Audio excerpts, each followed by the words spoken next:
where the pattern itself became the crime. Not a single explosion of chaos, but 80 days that ground a family down until fear replaced routine. This illustrates how incremental bias escalates from civil nuisance to criminal endangerment, educating on the protective role of persistence tracking laws in safeguarding minority households.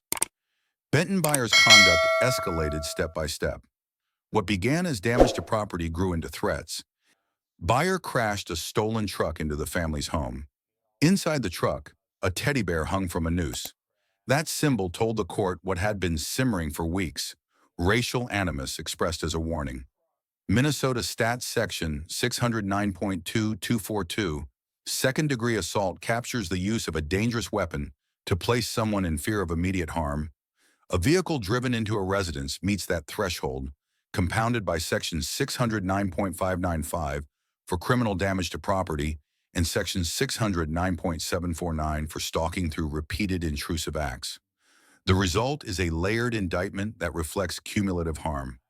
Byer breached these by sustaining a racially charged campaign of property vandalism, verbal threats, and vehicular assault over 80 days, culminating in the noose-adorned crash to instill terror in the Robinson family.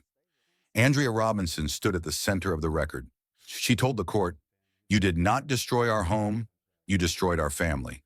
That line distilled what statutes try to quantify: the way daily life collapses under sustained threat. A house becomes hostile terrain. Children learn to scan windows. Parents pace at night instead of sleeping.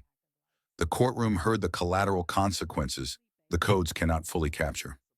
Research on hate-motivated harassment shows why courts weigh the long arc, not just the last blow. Repetition creates a climate of fear.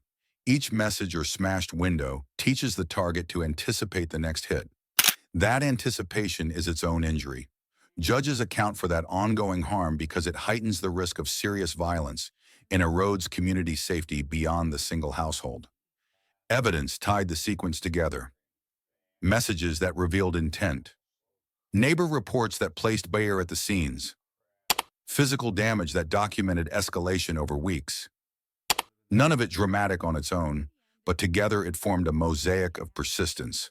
The case did not depend on one shocking video or a lone eyewitness.